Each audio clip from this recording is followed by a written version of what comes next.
Welcome back to my channel. Students, मैं 3 chapters का video बनाकर डाल चुका हूं और आज जो है चैप्टर्स 4 का जो है मैं वीडियो बनाने वाला हूं। और मेरे वीडियो से मैं बार बार बता रहा था कि इसमें से जितने सारे ऑब्जेक्टिव क्वेश्चन हैं वो सारे के सारे क्वेश्चन आपसे सॉल्व हो जाएंगे। जो सब्जेक्टिव क्वेश्चन है वो सब्जेक्टिव क्वेश्चन भी आपसे सॉल्व होंगे, लेकिन ऑब्जेक्टिव क्वेश्चन जो है वे 100% सॉल्व हो जाएंगे। और हमारा वीडियो जो है संक्षेप में होगा, लेकिन बहुत ही सटीक होगा, प्रमाणित होगा। इसलिए आप सारी वीडियो को जरूर देखें। और बोलते हैं ना कि इंतजार करने वाले को सिर्फ उतना ही मिलता है जितना कोशिश करने वाले छोड़ देते हैं। तो आइए बिना समय गंवाए हम लोग चैप्टर 4 जो है द्विघात समीकरण को देखते हैं। और सारे चैप्टर को एक एक करने के बाद मैं कंबाइन जो है वीडियो बनाऊंगा, जिसमें ढेर सारा ऑब्जेक्टिव होगा और सारे चैप्टर से रिलेटेड होगा और सारे क्वेश्चंस भी आपको समझ में आएगा। तो आइए हम शुरू करते हैं द्विघात समीकरण। तो देखिए यहाँ जो द्विघात समीकरण है, तो पहले आप समझिए द्विघात का अर्थ क्या होता है। तो जब चल का घात, चल को सिंपल भाषा में ABCD समझिए आप, ऐसे हम x y z का प्रयोग करते हैं। तो जब x के घात या y के घात 2 होता है तो उसको द्विघात कहते हैं। चल का घात 2 होगा तो द्विघात कहेंगे, एक होता है उसको रैखिक कहते हैं। तो देखिए द्विघात और समीकरण में क्या होता है ना, चर अचर और इक्वल तीनों शामिल हो जाता है। इक्वल रहेगा तभी समीकरण होगा, बराबर का साइन रहेगा तभी समीकरण होगा। यदि बराबर का साइन नहीं है तब वो फिर बहुपद हो जाता है। इसके बारे में हम बता चुके हैं आपको। तो द्विघात समीकरण जो होता है, इसका जो मानक रूप होता है, स्टैंडर्ड फॉर्म जो होता है, वह x² + bx + c = 0 फॉर्म में होता है। अब देखिए यहाँ पे a 0 नहीं हो सकता है। कहने का तात्पर्य क्या है, थोड़ा इसको ध्यान देंगे आप। जैसे मान लीजिए हम यहाँ पे लिखते हैं 5x², यहाँ पे लिखते हैं आपका +7x और यहाँ लिखते हैं -6 = 0। तो देखिए यहाँ पे है b की जगह यहाँ पे 7 है, 7 है। तो b की जगह 7 है, b की जगह 0 भी हो सकता है, लेकिन यहाँ पे a की जगह जो है यह आपका 0 नहीं होगा। अगर ये 0 होगा तो पूरा को 0 कर देगा। इसको ध्यान में रखना है आपको, ये 0 नहीं करते हैं हम लोग। अब थोड़ा ध्यान दीजिए, आपसे कोई पूछ देता है कि इस द्विघात समीकरण में a कितना होगा, तो a का अर्थ हो गया x² के बगल में जो बैठा है a हो गया, x के बगल में जो बैठेगा वो b हो गया, और जो बिना चल के रहेगा वह c हो गया। यहाँ पे आप कह सकते हैं a = 5, b = 7, c = -6। अब देखिए इसका जो आपका मानक रूप है, ये जो आपका द्विघात समीकरण है, इसमें जो है आपसे कोई पूछ देता है या एग्जाम में पूछ देगा कि द्विघात समीकरण के कितने शून्यक होते हैं, कितना हल होता है या कितना मान होता है। सबका एक ही अर्थ होता है, ध्यान में रखिएगा। मूल, शून्यक, मान, हल सबका एक ही अर्थ होता है। तो ये 2 होता है। द्विघात समीकरण के 2 हल होते हैं। एक को हम लोग, इसके 2 हल होता है, हल की संख्या इसकी 2 होती है। एक को अल्फा कहते हैं, एक को बीटा कहते हैं। अल्फा बीटा बनाना भी काफी आसान है। देखिए ऐसे ढक गया, कल घटवा ढक गया, मोड़ दीजिए, अल्फा हो गया। अब बीटा भी बिल्कुल आसान है, लाइन खींच करके और 3 रेखा बना दीजिए, बीटा हो गया। आप दूसरा कुछ भी मान सकते हैं, लेकिन सारी दुनिया अल्फा बीटा मानती है। आप भी जो है इसका जो शून्यक होगा, एक को अल्फा कहिएगा, दूसरे को बीटा कहिएगा। चलिए आगे देखते हैं। अल्फा और बीटा जो है, कोई आपसे पूछता है अल्फा बीटा क्या है, तो कहेंगे अल्फा बीटा ये द्विघात समीकरण का शून्यक है। द्विघात समीकरण का कितना शून्यक होता है, तो द्विघात समीकरण का 2 शून्यक होता है। मानक रूप पूछेगा तो ऐसे लिखिएगा, x² + bx + c = 0। इसका जो शून्यक है अल्फा बीटा है, इस अल्फा बीटा में एक रिलेशन है, अल्फा बीटा में एक रिलेशन है। इस रिलेशन को आप समझिए कि देखिए यदि हम शून्यक, यहाँ पे जो शून्यक अल्फा बीटा है, इसको अगर जोड़ते हैं तो यह -b/a के इक्वल हो जाता है। ये ऐसा नहीं समझे। अब देखिए यहाँ पे a है 5, b है 7, c है -6। तो यहाँ पे माइनस है और b कितना है, यहाँ पे ध्यान दीजिए 7, और a कितना है तो 5। तो आप अल्फा प्लस बीटा का मान बता दिए। इस समीकरण में अल्फा प्लस बीटा का वैल्यू जो होगा -7/5 के बराबर होगा। अगर क्वेश्चन में कह दिया जाए कि शून्य का गुणनफल निकालिए, अल्फा बीटा का गुणनफल क्या होगा, तो अल्फा और बीटा का जो गुणनफल होता है वह c/a के बराबर होता है, c/a। तो यहाँ पे c कितना है, आप देखिए c है -6, a का वैल्यू देखिए, a का वैल्यू है 5, तो -6/5। इतना से आपका कम से कम एक क्वेश्चन जरूर रहेगा। आगे देखिए, अब जो द्विघात समीकरण जो होता है, द्विघात समीकरण, इसमें एक शब्द आता है, उसको बोलते हैं विवेचक या विविक्तल। इंग्लिश में उसको डिस्क्रिमिनेंट कहते हैं, और इसको जो है डी या डेल्टा से दिखाते हैं, ज्यादा करके डी से ही दिखाते हैं। विवेचक या विविक्तल क्या होता है, तो देखिए डी का अर्थ होता है d = b² - 4ac, b² - 4ac। कहिएगा जैसे यहाँ पे जो आप समीकरण दिए हैं, इसमें अगर डी निकालना हो तो कैसे निकालेंगे, परीक्षा में पूछ देगा, समीकरण दे देगा, कहेगा विवेचक निकालिए, तो कैसे निकालिएगा। ये विवेचक बहुत इंपॉर्टेंट है, पाचक समझिए, डाइजेस्ट हो जाना चाहिए आपके अंदर। विवेचक को हम डी कहते हैं, और डी बराबर बी स्क्वायर माइनस 4ac पूछेगा। विवेचक, इसको हम विवेक्ता भी कहते हैं, डिस्क्रिमिनेंट इंग्लिश में बोलते हैं। तो मान लीजिए कि ये जो समीकरण हम दिए हैं और इसमें जो हमको विवेचक पता करना होगा, तो कैसे निकालेंगे? तो देखिए यहाँ लिखेंगे डी बराबर बी स्क्वायर, तो बी कितना है 7, तो 7 का स्क्वायर माइनस 4ac, तो 4, ए कितना है तो 5, सी कितना है -6। देखिए दुल्हन को घर में रखते हैं, बार बार बताते हैं, याद रखिएगा। 7 का स्क्वायर कितने बचे? 7 दूना 14 का, ऐसा गलती मत कीजिएगा। ये स्क्वायर का अर्थ होता है घात 2 है, घात 2 का अर्थ होता है कि इसको 2 बार पटकना है। तो 7 को 2 बार पटक दिए, 7 सते 49, 7 का स्क्वायर 49।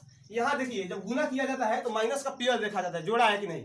यहाँ माइनस का जोड़ा है कि नहीं, जोड़ा है तो जोड़ा हो गया, इसीलिए प्लस। जोड़ा नहीं रहता तो माइनस का प्रयोग करते। देखिए 5 चौका 20, 20 छक 120, यहाँ पे इसको जोड़िएगा तो ये हो जाएगा आपका 169, 169। तो आपने देखा विवेचक भी हम आसानी से निकाल सकते हैं, संबंध भी स्थापित कर सकते हैं। उसके बाद अगर आप डी निकाल लिए तो इस दोनों अल्फा बीटा का वैल्यू भी निकाल सकते हैं। अल्फा बीटा का वैल्यू निकालने के लिए इसका फॉर्मूला होता है alpha equal -b plus √d/2a, beta equal -b minus √d/2a। इसका जो रिसर्च किया था, खोज किया था, उसका नाम था श्रीधराचार्य। इसको श्रीधराचार्य सूत्र के नाम से भी जानते हैं। जो फॉर्मूला है, श्रीधराचार्य जो है बहुत बड़े गणितज्ञ थे, उन्होंने दिया था फॉर्मूला। अब जैसे आपका प्रश्न हो सकता है कि सर ये जो आपका समीकरण जो आपने दिया है, इसका अल्फा बीटा निकालना हो तो कैसे निकालेंगे? तो सबसे पहले डी निकालेंगे, तो यहाँ पे हम डी निकाल चुके हैं। उसके बाद क्या कीजिएगा, डी निकालने के बाद √d कीजिएगा। जब √d कीजिएगा तो यहाँ √169 हो जाएगा। आपको स्क्वायर याद होना चाहिए कि कितना का स्क्वायर है, 13 का। ऐसे भी स्क्वायर रूट जो है आप पढ़िएगा, वर्गमूल निकालने की विधि पढ़िएगा तब समझ जाइएगा। ऐसे 13 का स्क्वायर 169 होता है, इसलिए 13। अब यहाँ पे अल्फा का मान निकालना है, तो यहाँ पे वैल्यू रखिए माइनस बी कितना है, तो देखिए 7 प्लस √d कितना आया है 13, तो यहाँ लिखेंगे 13। 2a, तो 2 इंटू ए कितना है 5, यहाँ लिखेंगे 5। तो देखिए आपको बार बार सिखाते हैं कि मैथमेटिकल ऑपरेशन जो होता है वो 4 गो होता है। ऐसे समझिए कि ये आपका जोड़ हो गया, ये घटाव हो गया, ये गुना हो गया, और ये जो है भाग हो गया। 4 होता है ऑपरेशन। मैं आपको हाथ से भी समझाने का प्रयास किया। तो जब केवल जोड़ घटाव किया जाता है तो उसमें दूल्हा दुल्हन सोचा जाता है। तो यहाँ पे 7 दुल्हन 13 दूल्हा, कितना बचेगा 6 दूल्हा बचेगा। यहाँ 5 गुना 10, इसको आप कटाइए, 2 3 6, 2 5 10, 3/5। अल्फा का मान निकाल लिए। अब मान लीजिए आपको बीटा निकालना है तो बीटा भी निकाल सकते हैं। यहाँ देखिए माइनस पहले से है, बी कितना है 7 माइनस √d का मान कितना आया है 13, यहाँ लिखिए 13 बट अपॉन 2a, तो 2 इंटू ए कितना है, तो ए यहाँ पे देखिए 5।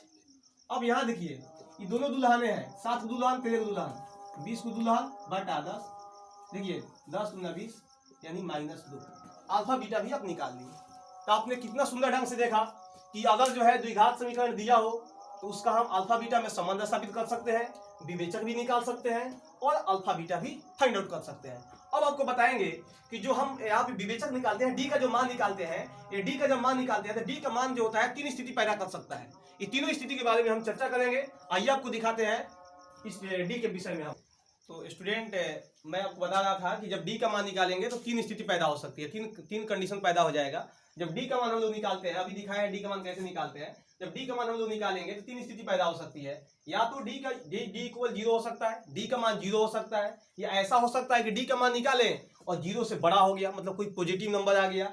ऐसा भी हो सकता है कि डी का मान निकाले कोई निगेटिव नंबर आ गया। तो देखिए 3 कंडीशन हो सकता है। जब विवेचक निकालेंगे हम लोग तो 3 स्थिति पैदा हो सकता है, चौथा स्थिति नहीं पैदा हो सकता है। तो देखिए 3 स्थिति पैदा होगा। तो डी इक्वल जब 0 होता है, कहिएगा सर एग्जाम्पल दीजिए इसका एक। जैसे देखिए यहाँ पे एक समीकरण हम लिखे हुए हैं 4x² - 12x + 9, 4x² - 12x + 9। यहाँ पे अगर डी निकालने की बात हो तो आप डी निकालिएगा। तो ध्यान दीजिए b² कीजिए तो b² है ना, b है तो -12 का स्क्वायर 144, -4ac तो -4ac कीजिएगा तो 4, a है यहाँ पे 4 और c कीजिएगा तो यहाँ पे हो जाएगा 9, ये हो जाएगा 144 माइनस 4 × 16, 16 9 144 0। तो देखिए 0 आया डी का मान। इस समीकरण में डी का मान क्या आ गया 0 आ गया। तो डी का मान निकाले 0 आ गया।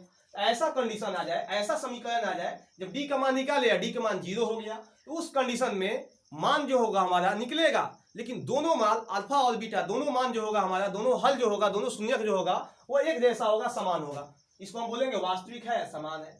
हम देख रहे हैं कि जो मूल हमारा होता है, यानी मूल कहने का क्या तात्पर्य है, अल्फा बीटा।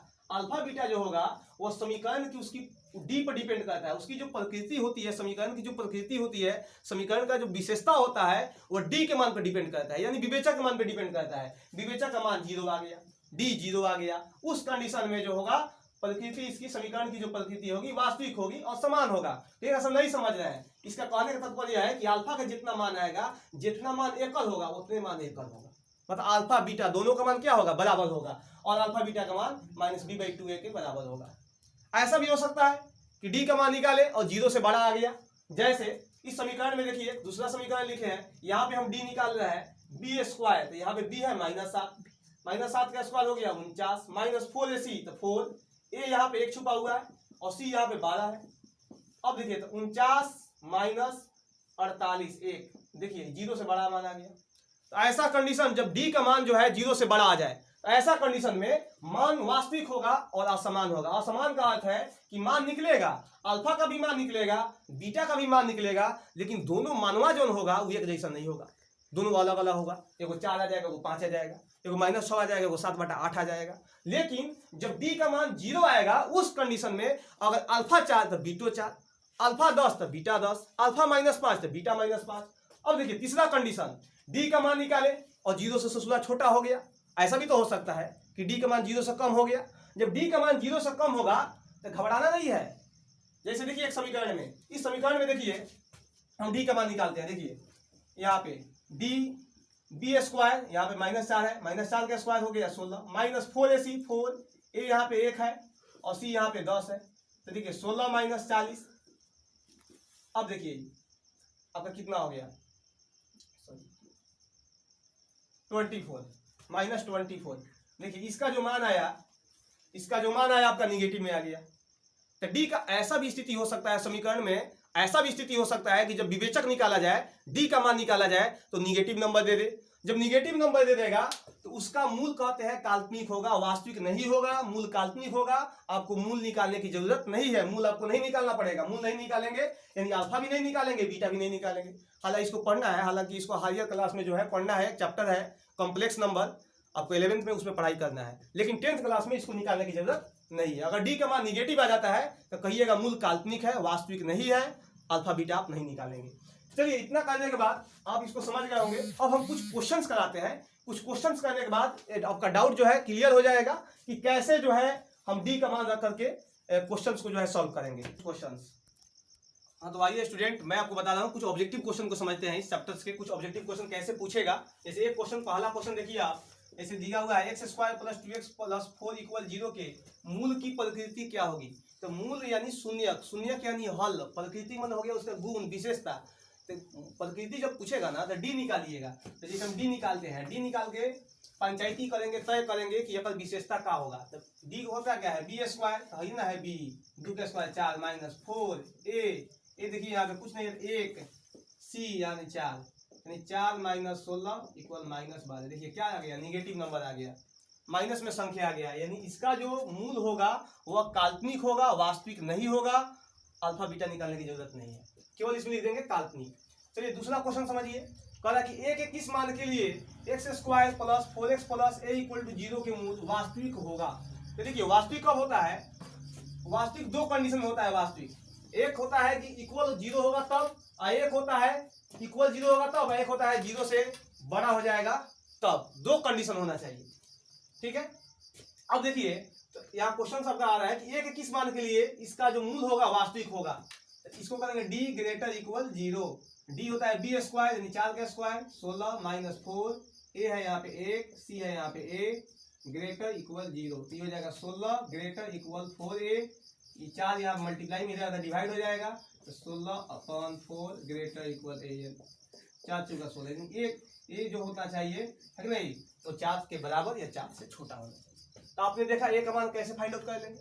यहाँ देखिए क्वेश्चन, -3x² + 4x + 5 के मूल का योगफल क्या होगा पूछ लेगा। तो मूल का योगफल यानी अल्फा प्लस बीटा पूछ रहा है। तो अल्फा प्लस बीटा होता है -b/a। तो यहाँ पे माइनस, इसको b बोलते हैं हम, जो x के बगल में बैठा है वो b, तो हो गया -4। अब देखिए यहाँ पे e हो गया a, तो ये हो गया -3, यानी 4/3। मूल का योगफल निकाल दिए। क्वेश्चन कर दिया 2x² plus 3x minus 4 equal to 0 के शून्यकों का गुणनफल क्या होगा, यानी अल्फा और बीटा का गुणनफल पूछ रहा है। तो ये होता है c बटा a। यहाँ पे देखिए खूब ध्यान से, c कितना है, c का मतलब जिसके पास चल है ये नहीं है, -4 और a कितना है 2, इसको कटाएंगे 2 दूना 4, जोड़ा नहीं है इसलिए माइनस, गुना या भागा करते हैं तो माइनस का जोड़ा देते हैं। यहाँ देखिए 4x² minus 12x plus 9 equal to 0 है। इसका है कि अल्फा बीटा का मान क्या होगा। तो अल्फा बीटा का मान निकालने के लिए सबसे पहले आपको विवेचक निकालना पड़ेगा। विवेचक निकालिएगा तब आप जो है अल्फा बीटा फाइंड आउट कर सकते हैं। तो यहाँ देखिए इसका जो है विवेचक आप निकालिए, b बराबर b² माइनस 4ac। यहाँ पे b कितना है -12, इसका स्क्वायर कीजिएगा 144 माइनस 4a 4 है और c यहाँ पे 9 है। ये हो जाएगा आपका 144 माइनस 144 0, d 0 आ गया। इसका अर्थ यह हुआ कि अल्फा बीटा दोनों निकलेगा लेकिन दोनों एक जैसा होगा। तो हम बताएं आपको अल्फा बराबर बीटा बराबर -b बटा 2a, ये होता है फॉर्मूला। यहाँ पे दिखा चुके हैं इसमें। अब देखिए यहाँ पे आपका -b है कितना, -12, तो यहाँ लिखेंगे -12 और 2a, तो 2a कितना है 4, ये हो गया 12 बटा 2 गुना 4, 4 3 12, 3 बटा 2, 3/2, 3/2 आ गया। अल्फा भी 3/2 होगा और बीटा भी 3/2 होगा। अगला क्वेश्चन देखिए, कहा कि a के किस मान के लिए x² plus 2x plus a equal to 0 के मूल समान है। तो बताएं आपको कि d का 3 स्थिति होता है, 0 के बराबर हो सकता है, 0 से बड़ा हो सकता है, 0 से छोटा हो सकता है, लेकिन मूल जब समान का बात होगा वो तभी होगा जब d 0 के बराबर होगा। तो d यहाँ लिखेंगे b², तो b कितना है देखिए 2 का स्क्वायर 4 माइनस 4ac, a है यहाँ पे a और c के लिए भी यहाँ पे a लिखा हुआ है। अब लिख दिया जाएगा 0, इसको मैं ऐसे लिख सकते हैं 4 इक्वल 4a²। सिखाए थे कि LHS से RHS, RHS से LHS जाने पर यानी साइड चेंज साइन चेंज हो जाता है। इस साइड चेंज किया आपने, इसलिए साइन यहाँ पे माइनस था इसलिए प्लस हो गया। यहाँ पे मल्टीप्लाई है, इधर हो जाएगा डिवाइड, a² 1, हम लिख सकते हैं a² equal to 1, a equal जब स्क्वायर हटेगा तो प्लस माइनस यानी प्लस माइनस 1 का मान 1 भी हो सकता है, -1 भी हो सकता है।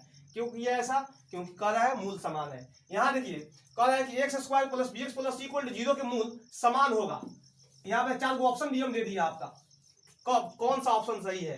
तो देखिए मूल समान है और ये जो है आपका द्विघात समीकरण का मानक रूप है, आपको बताया हम। इसमें क्या होता है b² माइनस 4ac इक्वल 0, तभी मूल समान होता है। b² इक्वल 4ac को हम उधर ले जाएंगे दूसरे अगले साइड में, मतलब आपका RHS की तरफ ले जाएंगे तो ये हो जाएगा 4ac, यानी ये क्या किया साइड चेंज किया इसलिए साइन चेंज हो गया। तो ऐसा जहाँ होगा ये ऑप्शन सही हो जाएगा। यहाँ देखिए इसमें क्या हो जाएगा आपका 3 नंबर ऑप्शन सही हो जाएगा। तो कहते हैं ना छात्रों कि मंजिल मिले या न मिले यह तो मुकद्दर की बात है, लेकिन हम कोशिश ही ना करें ये बहुत गलत बात है। इसलिए आप पूरा एनर्जी के साथ जो है एफर्ट लगाइए और तैयारी कीजिए। इसके बाद मैं फिर नेक्स्ट जो है वीडियो बनाकर आपको दूंगा और अंत में जो है सबका एक कंबाइंड वीडियो बनाऊंगा। थैंक यू, धन्यवाद।